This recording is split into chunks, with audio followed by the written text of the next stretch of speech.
Welcome to the Baseball Insiders. Spring training has begun. Some might even say it has sprung. And finally, the Boras 4 is now the Boras 3, unless you count JD Martinez, which a lot of people do because he's very good at baseball. I'm Adam Weinrib, and joining me as always is Fansided's MLB Insider Robert Murray, the reason why this podcast is called that. Welcome to the show. Let's talk Bellinger, Montgomery, Snell, maybe, I guess. Kik Hernandez to the Dodgers, and open up that damn notebook. How are you doing, dude? Dude, I'm great, man. Life is good. A lot of stuff happening in baseball. It feels good to finally say that, where we have Cody Bellinger going to the Cubs, which is something that I think everyone in baseball thought was probably going to happen. And finally happened. Jed Hoyer's hibernating no more. Thank goodness. A lot of stuff going on today with the Dodgers and the Twins, and we'll break it all down today. I think we could have maybe one more small move happening maybe today-ish. Kind of, it's smaller. I want to definitely tease that. Definitely small. But yeah, we at least have some movement. Adam Weinrib, how are you? I am good. Yeah, we are not movement free. A lot of the assumptions people are making have come to fruition. Again, Bellinger felt like a Cub.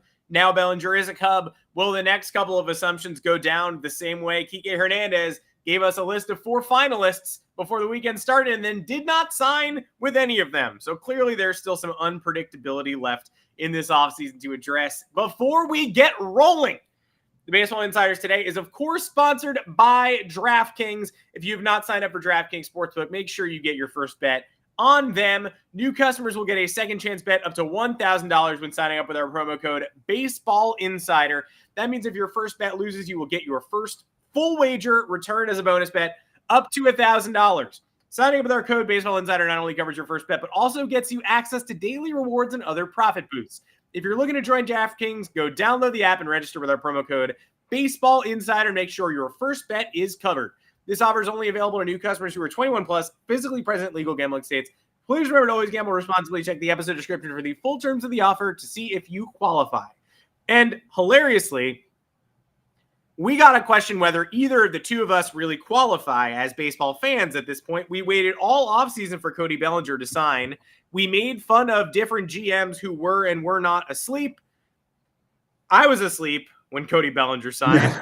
Were you asleep as well? Because it was, I got the Passan article at like 6 a.m., but the original notification was like 2:30 Eastern. I was not awake for that.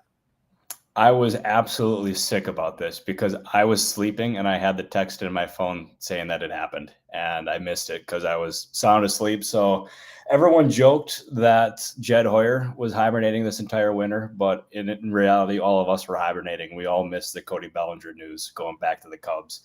And we got to see all sorts of different Cubs fans react and go crazy after that signing. I specifically remember Jacob Zanola blowing up Twitter, blowing up the Discord, also blowing up my Instagram DMs. So shout out to Jacob Zanola for that. I still own you, by the way. And it's just a lot of, it was a long time coming for that deal. And that was a signing that I was not surprised to see him go back to the Cubs, but I was surprised to see the dollar amount there. And that was just a case of 3 years for 80 with an opt-out after year one and a guaranteed $30 million in the first year. And it was a move that he like Bellinger clearly in this offseason wanted $200 million, if not more. And he had to settle for this short-term, basically a pillow contract that gives him the opportunity, should he have a good year this year, to enter free agency next year. And that is just, I mean, it's good for him, but it's so far away from what he had originally wanted. And you got to wonder what his disappointment level is like. And it's also the one thing that I think it benefits him with is this offseason, I'm pretty sure teams had concerns that he had one good season after 2 or 3 injury-riddled seasons.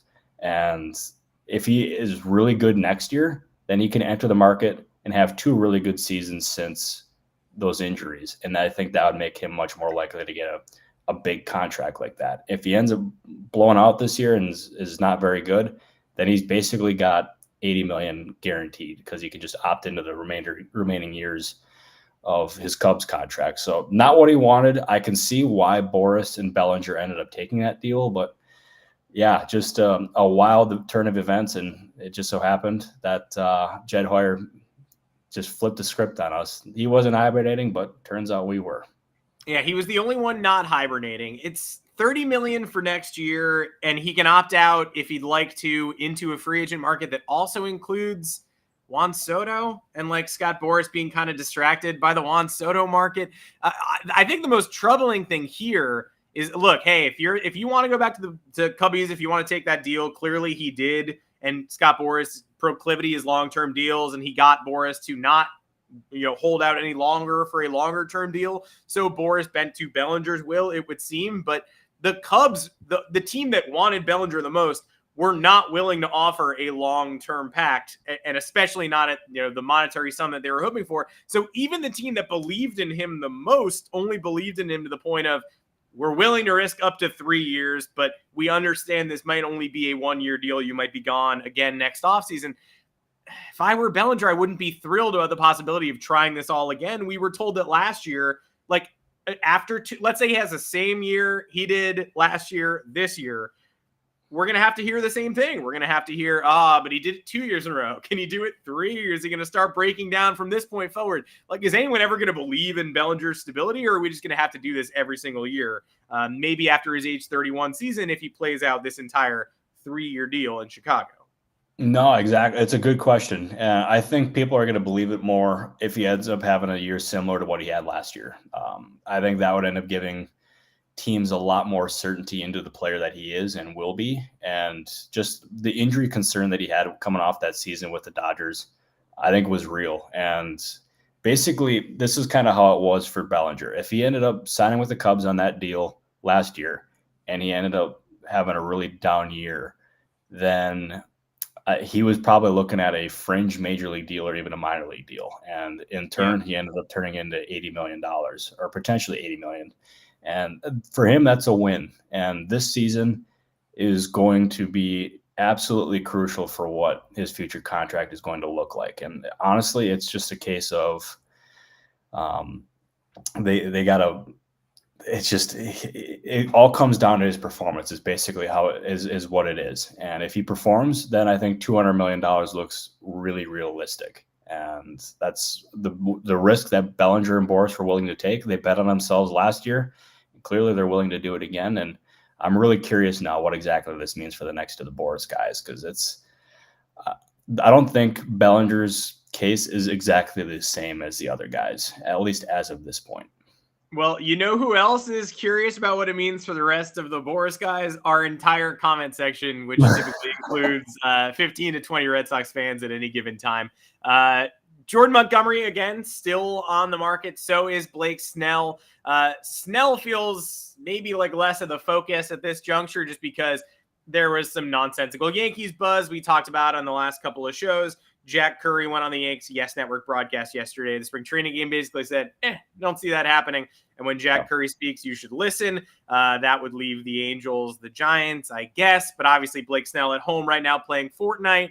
Was also at Dave & Buster's over the weekend. Does not seem like he is on the verge of signing necessarily. Montgomery is the one who, probably along with Matt Chapman in the slightly lower tier of those Boras clients, maybe willing to take a little bit less. If Bellinger is willing to take $80 million over 3 years with that opt-out after the first, the Red Sox fans in here specifically are saying, how much lower down does Montgomery have to go to fit into whatever the Red Sox perceived budget is?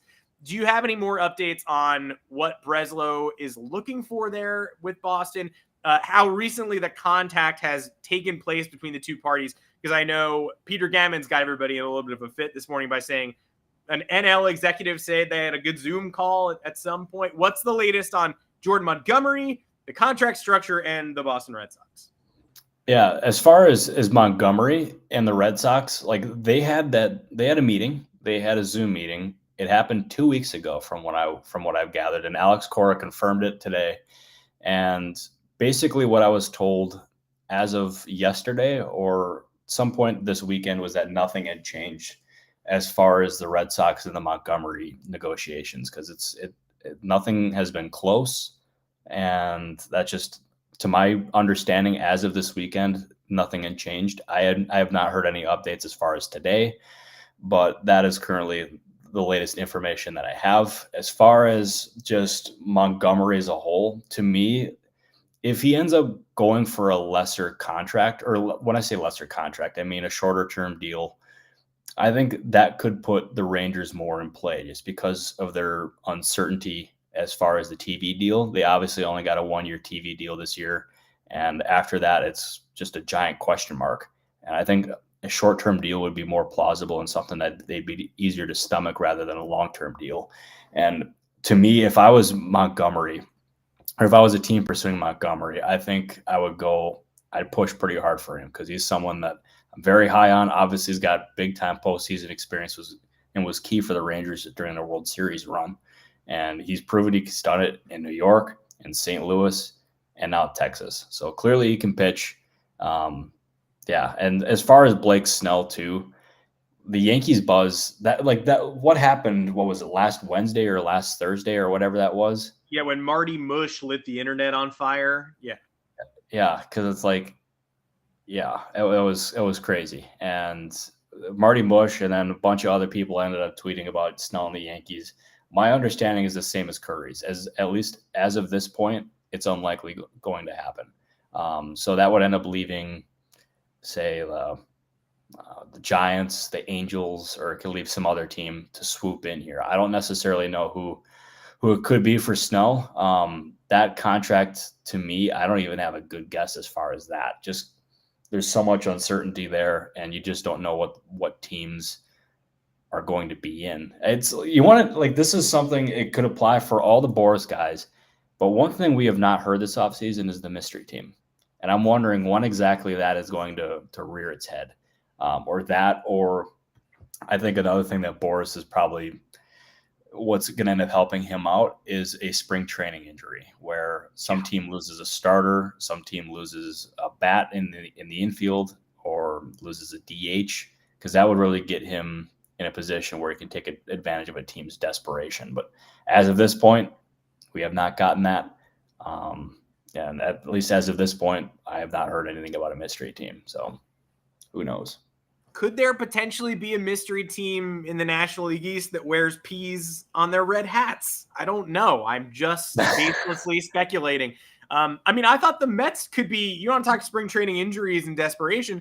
Kodai Senga goes down, has this PRP injection, could be back in April, could be back later than that. Your brain wants to jump to, okay, great. Well, then that's where Boras will latch onto. Steve Cohen's got all the money in the world. Maybe that's a short-term Montgomery fit, if not Snell. But the Mets don't really seem to have designs on competing this year at all. So if they were to sign Montgomery to a deal that could turn into a 1-year contract, they would be entertaining spinning him away at the deadline either. Like you would think, like, I don't know. It's got to be real short-term.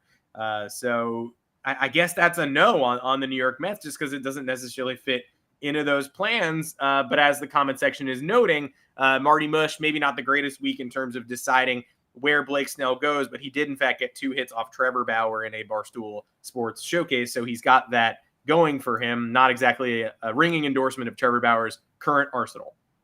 Is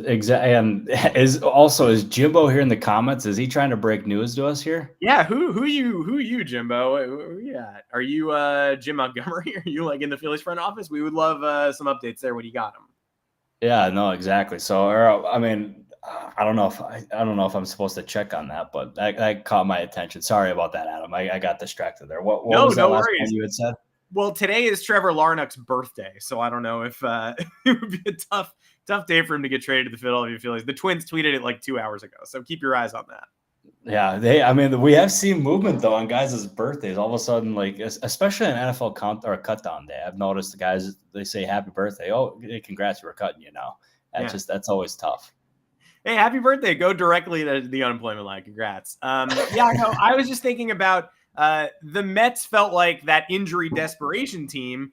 Senga goes down, but they don't really have any designs on competing this year. So that doesn't really clarify much of anything for me.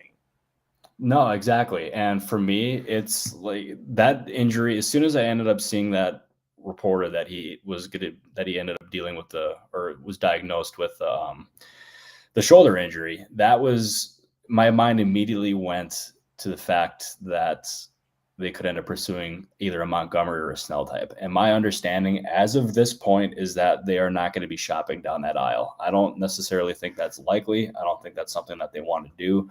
I think this is a year where a big move besides a Yamamoto type for them was pretty unlikely. So I would not necessarily get your hopes up if I was a Mets fan for one of those big names, such as a Snell or a Montgomery. If another injury happens, then maybe they are forced to do that. But I don't anticipate that being the direction that they go in. But the thought certainly made sense.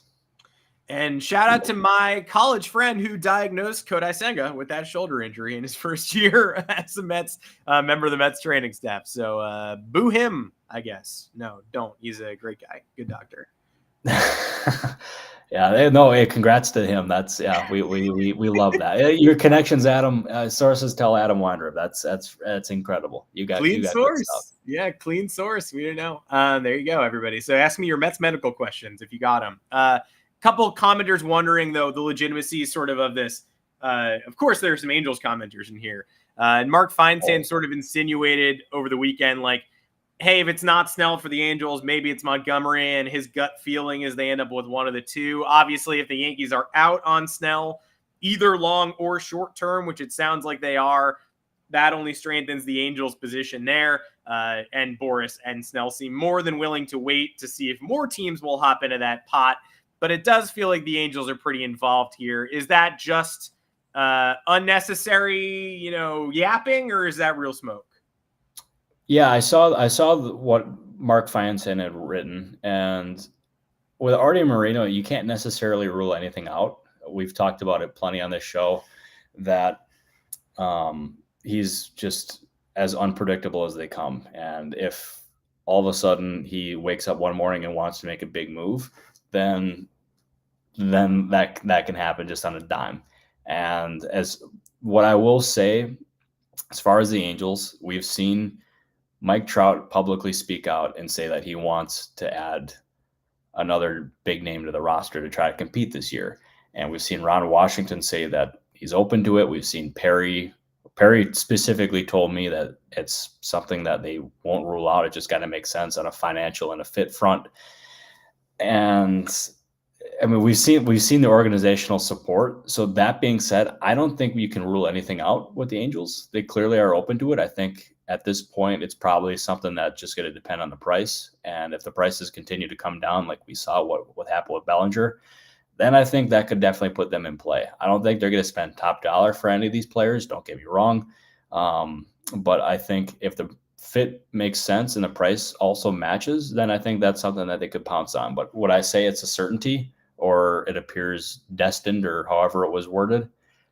I think that's probably too strong because with the Angels and specifically Artie Moreno, trying to get a feel for precisely what they're going to do is a very, very, very, very difficult thing. Yeah. Nothing is a certainty, although at least the market is beginning to move now. Like we had, felt like we were all in complete stasis mode for a couple of weeks there. And then we got Bellinger movement again while we were all napping. And so now we're feeling a little more comfortable labeling fits, best fits, potential momentum, etc. Biscuit will be here by the end of the show. How about that? I don't know if he's still sleeping. I think he probably is. I think he's hibernating, but he got a nice haircut. You want to talk haircuts? He got a big Saturday haircut. I'll bring him on camera and you'll be like, that's not Biscuit. That's a lie. That's a different fucking dog. But you will be wrong. It is him. It's him. He's got the collar. No, we love it. We love a handsome Biscuit, a freshly groomed Biscuit. That's my guy right there. We love him.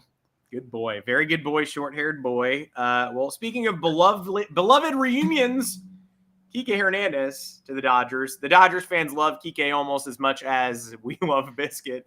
How's that for a transition? I did not graduate from transition school. Dropped out. Kik goes to the Dodgers after they trade Manuel Margo to the Twins. Margo, it was almost like too obvious that they were going to get rid of Margo at some point this year. And I kept asking myself, like, is it too, like, am I being too bullish on them trading him to say he could be gone by the All-Star break or by opening day? Sounds nuts. Like they're not going to actually move him off at that point in time. Well, here he goes. 6 at-bats in Dodger blue, spring training. ABs. He will go to the Minnesota Twins. Former comp pick goes back in Miller, shortstop prospect. But the most important thing is clears room for Kik Hernandez. The Dodgers were his preferred destination. He tweeted it himself. He announced, "I am going back to LA, source me." And I'm glad that he did that, but he did get beaten to the punch by the newsbreakers. So he actually was not the initial source on that. But Hernandez wanted the Dodgers, and that's great. And clearly, the Dodgers wanted to make room for him. But why did we get a list of finalists before the weekend started that did not include the Dodgers at all? They didn't want to hurt Manuel Margot's feelings. Like, did Hernandez take Margo out for a nice lunch to like get him comfortable with living in LA? And the whole time he's under the table texting Dodgers management, like, "Dude, he's we like each other too much. You got to pull the trigger." Like this, like I don't know what's going on, but he backstabbed him, and now Manuel Margo is gone, and Kik Hernandez is a Dodger again. Yeah, I do look forward to Kik Hernandez's tweet either later today or tomorrow saying catching up on credit. Fabian Ardaya first to mention my reunion with the Dodgers, because Fabian was first. So shout out to Fabian, friend of the pod, who I'm actually going to be hanging out with later today. So that'll be the good stuff. But there's a lot to unpack here with this Dodgers news that came today, and I'll start with the Kik Hernandez thing that came together incredibly quick because he had always preferred a reunion with the Dodgers. Like that was clearly his number one chance and number one thing that he wanted to do, but it was something that was not necessarily in the cards. And honestly, like I did not think it was going to end up happening. I thought he was going to go to one of the 4 teams that were listed because it was the Angels, it was the Dodgers, or it was the Angels, it was the Padres, Giants, and Twins. And all of a sudden, I had heard earlier today that he had made a decision, and I checked with all 4 of those teams, and they all said we didn't get him. And all of a sudden, one of them was like, "We think he's going back to the Dodgers." And then I'm like, they weren't listed. And all of a sudden, he posted his goodbye to the Dodgers, and I thought, okay, that can't be right. And then lo and behold, he goes back to the Dodgers. But I want to say it came together incredibly quickly.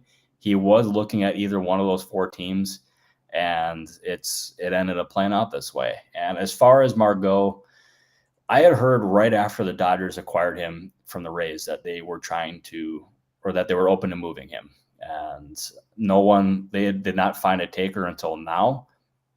And it was a move that made so much sense for them because it ended up clearing about $12 million off their books, although I'm pretty sure they are sending money in the deal to the Twins or eating some of the contract. I don't know the specific language behind it. They have to. I mean, there's no way Minnesota's like, yeah, we'll just take that $12 million burden on right before opening day. No, exactly. And it is a case. Actually, hang on. Do your thing here. Ooh. I might have one. Did you just request some yapping? It seems like you might have. Yeah, Canyon, to answer your question with a quick yap, it's cold brew. It's cold brew from February 24th. I like to live on the edge. I had some leftover coffee in my fridge. Yeah, everybody likes Kike back to the Dodgers.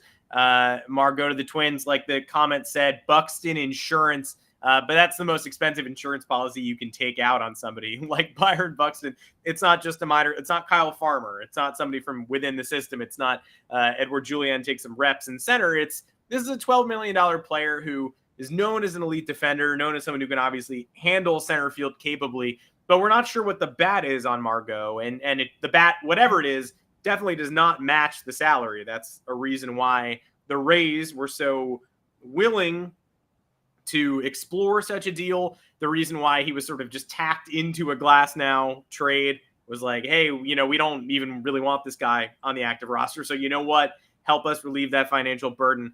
And I guess Margo seems destined to be one of the latest guys to sort of be well-traveled over the next couple of years because I'm not sure that Minnesota is necessarily a fit either. Thoughts on NJ Transit from Michael Tayano? I mostly take the PATH train, I got to say. So the PATH on weekdays, boom, love it. I'm in Manhattan in 8 minutes. The PATH on weekends, it's terribly run. They run one every like 30 minutes. They're doing construction at my station, so I could take trains into Manhattan but not back out.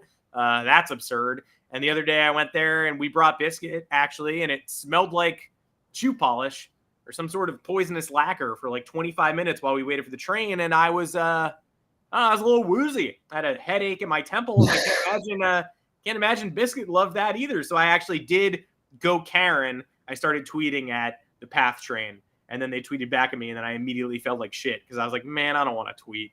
That's why did I tweet? Why did I tweet at a company to tell them it smells bad at the train station? So those are my thoughts on NJ Transit. I hope to get more experience taking the trains rather than the Path, because the Path, it's honestly like it's a 6.5. It could improve. There you go. No, I'm proud of you, and I appreciate the comment here saying my makeup looks really good today. It took a long time for me to get it done today. It literally took 0 seconds because I'm not wearing makeup, but I appreciate the compliment. Very, very nice of you. By the way, that was a false alarm. That I thought I had a deal. That was I thought I had a new deal, but it turns out it was literally announced 4 days ago. So we got that going for us. But I thought we had action. But it turns out that is not actually the case. So my apologies there for the false alarm. But I'm glad I did my homework and didn't tweet it and ended up tweeting 4-day-old news. That would have sucked. That would have been really bad. Call it significant, and you're hitting the grand slam of Robert tweet mistakes right there. Yeah, I'll tell you, boy, oh boy, that would have been tough. But that still, I mean, I still own Jacob Zanola, though. I own Jacob, and also Gresham 5. I appreciate you big time. Someone in here asked to give me a shout out or give a shout out to Gresham 5. We love Gresham 5 on this podcast. This is a Gresham 5 podcast, and not a Jacob Zanola podcast because we own him. No, even though those are the two people we mention most often, and also Tyler. Shout out to Tyler, who I saw earlier. But it's your guys' show. It's all about the crowd. It's all about giving you what we got. Anything else in the notebook? Maybe any 4-day-old transactions that you got to clear out before we go? Yeah, I will say nothing too crazy in the notebook as far as moves that are going to be in the works. I have not heard of anything else close with necessarily the big guys. Brandon Crawford did go to the Cardinals, as Katie Wu of The Athletic first reported. I think that was a really smart move here for the Cardinals, and it continues Brandon Crawford's career because it was up in the air whether or not he was going to end up returning this year to play, and it gives them shortstop depth and allows them to kind of ease in Mason Wynn here at shortstop, and it's just, I think it was a really good move. He always seems like a guy that was kind of destined to be a Cardinal just because that was, I mean, he's a veteran guy, very highly respected, and just feels like a St. Louis Cardinal. Don't know the terms of that deal. Can't imagine it's going to be too much. Would assume it's a 1-year deal. Makes a lot of sense. And also, I think we should talk about the Garrett Cooper trade or Garrett Cooper edition for the Cubs. Let's do it. Yeah, let's do it. Because that actually, look, I don't want to look. I'm not gonna. There are plenty of. Oh man, I'm about to yap. No, there are plenty of opportunities to There are plenty of opportunities to get angry at sort of the baseball establishment this offseason. The people who haven't signed, the people who are still. Tommy Pham over the weekend said, "I'm waiting for an offer for one of last year's, NLCS heroes, best players on a World Series team." Okay. Garrett Cooper as an NRI, as a non-roster invitee with a minor league deal, almost feels like the breaking point here in terms of things to get angry about the ridiculous pace and quality players being disrespected. This is a recent all-star. This is somebody who was a big deadline addition for the Padres when he was traded to the Padres. It obviously didn't go as well as we might have hoped it had. He wasn't so much of a fit there, but how on earth is this this has to swing the pendulum for me from, wow, our team got a cheap deal on this guy, to, okay, this is not fair to the players, because big market for Garrett Cooper, as I think you're about to mention, and he wasn't able to get anything guaranteed whatsoever. That's somewhat ridiculous to me. Yeah, that was a surprise throughout this winter. And that's Garrett Cooper's free agency was one that I was pretty tied into. And it seemed like throughout the entire winter, it was just a struggle. And that was a big surprise for me. We're talking about a really talented player here. And someone who did really well with the Marlins, was an all-star at one point, got traded to the Padres, and he admittedly struggled when he was traded to the Padres. But his market throughout this offseason, from what I'm told, included the Diamondbacks, the Red Sox, the Angels, the Reds, and the Rangers. The Brewers were in. They had some sort of interest before the Rhys Hoskins signing, but that kind of took him out of that. But the Cooper getting an NRI here was a real surprise. And this is I think it even caught a lot of other people in the industry by surprise that he ended up getting an NRI. And he's in an opportunity now with the Cubs where I think he's got a legit shot at making the opening day roster. Really talented guy. Gives them, I really like the NRIs that they've done. Getting Garrett Cooper, getting Dom Smith, and David Peralta. I would expect all three of those guys to end up getting playing time at the major league level this year, and especially Peralta, because they needed outfield depth even before getting Bellinger back. And I would imagine he's going to be up relatively quickly once he's 100% recovered from his offseason injury, the injury that he dealt with during last season that he ended up getting taken care of during the offseason here. But good moves by the Cubs. Jed Hoyer has definitely not been hibernating. Very shrewd moves. And between those three moves and then also getting Bellinger back, this has been a quiet but like a really good offseason for Hoyer. And maybe they end up going after another Matt Chapman type. Who knows? I don't necessarily know. But yeah, he deserves his credit because he was getting a lot of flack during most of the offseason. But yeah, he ended up coming out on top, and good for him. The spread of quality players is still there for people like Hoyer to reverse their offseason criticism. Preller, of course, Craig Breslow in Boston, if they will unleash him at some point, there is a chance, right? For their players are still out there. Adam Duvall still out there. Jordan Montgomery still out there. Jarren Duran still on your roster. You can still trade him. You can cash that piece in. There are opportunities for a lot of these maligned executives to change the narrative for sure. And spring training has only just begun. Who's caught your eye so far? Because obviously I'm watching the Yankee games. Juan Soto looks big league ready. Spoiler alert, he's good. He might be able to play in this league. Yorby Pibas homered today again. Gleyber Torres' future replacement, in my humble opinion. Yankees put up a couple of football scores on offense early, but I think I reached out about who impressed you the most watching early spring training, and the one name you mentioned is somebody who I also watched this weekend, and I don't understand how this man is not the number one prospect in baseball right now. Every time I see him, he does something that other players of his age and his level of the minors do not do, and that is James Wood.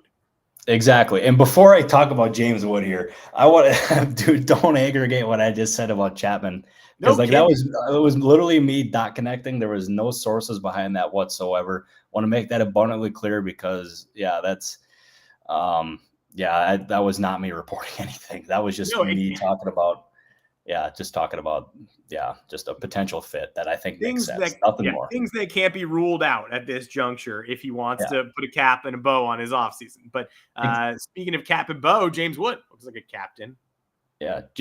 I'll tell you, James Woods, he is someone that Padres were very hesitant to give up in the trade to get Juan Soto. That was their prize guy, and they viewed him as a future superstar. And I talked to some people around the Nationals. I talked to some people around the league, and they were just instantly gushing about his ability. And they thought he had future superstar written all over him from what they've seen early in camp.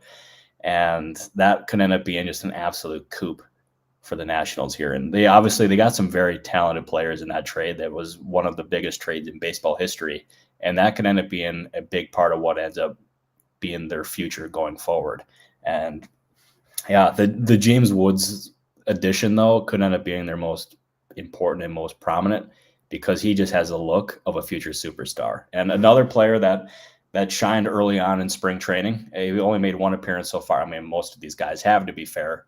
But Kyle Harrison with the Giants. I have been pretty adamant on this podcast that I think he is going to be an absolute superstar. I think between him, Logan Webb, and they got some other guys in the minors that look pretty good. They also got some veteran guys, but I think the young core could end up being maybe not to the degree of what the Bumgarner Lincecum was like, but it's going to end up being a really promising thing, and it's going to end up being what leads them and guides them for like the next maybe 5, 10, 5. Well, let's say 5 years. But yeah, they're going to be in good hands for sure.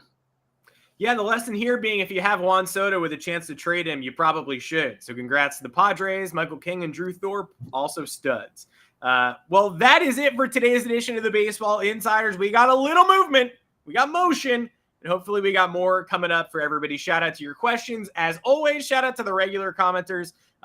We all know that you're the best. And we appreciate you joining us. We appreciate that many of you have joined us in the Discord. Again, today's DraftKings code Baseball Insider gets you a no sweat first bet up to $1,000. If you blow it, which I've done many times, you will get that money back as a bonus bet.